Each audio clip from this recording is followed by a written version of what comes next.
രാജ് പിള്ള സാറിൻ്റെ നമ്മളുടെ ഒരു ഡെഡിക്കേഷൻ പോലെ ചെയ്യുന്ന സംഭവമാണ്. ഇതിൽ മെയിനായിട്ട് എനിക്കിപ്പോൾ തോന്നുന്നത് കുറേ പേരുണ്ട്. ഇപ്പോൾ ഞാനിപ്പോൾ ഇവിടെ അറ്റൻഡ് ചെയ്തപ്പോൾ ഞാൻ കണ്ടതിൽ കുറച്ച് നല്ല ഷോർട്ട് ഫിലിംസ് നമുക്ക് കാണാൻ പറ്റി.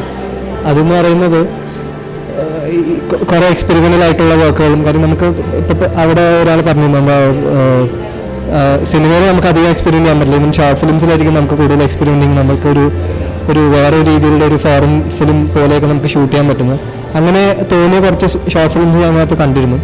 ഇപ്പോൾ നമുക്ക് ഇപ്പോൾ ഈ ഒരു ഐ തിങ്ക് സ്പാനിഷ് ഫിലിമാണ് തോന്നുന്നത്, അമിലിയൊക്കെ എനിക്ക് തോന്നുന്ന ആ ഒരു രീതിയിൽ കളറൊക്കെ ചെയ്തിട്ടുള്ളൊരു വർക്ക് അതിനകത്ത് ഉണ്ടായിരുന്നു. ഒരു പേവേർട്സ് പസിൽ അത് എനിക്കൊരു രസമുള്ളൊരു പ്രോഗ്രാമായിട്ടൊക്കെ തോന്നി. അപ്പോൾ മൊത്തത്തിൽ ഇങ്ങനെ ചെയ്യുമ്പോൾ ഇങ്ങനെ കുറേ ഷോർട്ട് ഫിലിംസ് ഇവിടെ ഇറങ്ങാൻ നമുക്ക് ഒരു വലിയൊരു മാസിന് പോയി കാണിക്കാൻ പറ്റാതെ കുറേ പേരുടെ ഇപ്പോൾ ഈ യൂട്യൂബിലും ഇതിലൊക്കെ മാത്രം ഒതുങ്ങിപ്പോകുന്നൊരു പ്രോഗ്രാമായിട്ട് തോന്നും. കാരണം നമ്മളെല്ലാവരും ഞാൻ ഫ്രണ്ട്സിനെ വെച്ച് കുറേ അമ്മച്ച് ഷോർട്ട് ഫിലിംസ് ഒക്കെ ചെയ്തിട്ടുണ്ട്. അപ്പോൾ നമുക്കൊരു ആഗ്രഹമാണ് ഇതിങ്ങനെ എവിടെയെങ്കിലും നമുക്കൊരു ആൾക്കാരുടെ മുമ്പിൽ വലിയൊരു സ്ക്രീനിലൊക്കെ കാണിക്കാൻ പറ്റുകയെന്ന് പറഞ്ഞു.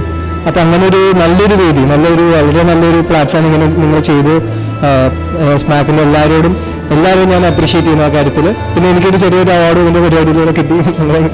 അത്രേ ഉള്ളൂ. Thank you.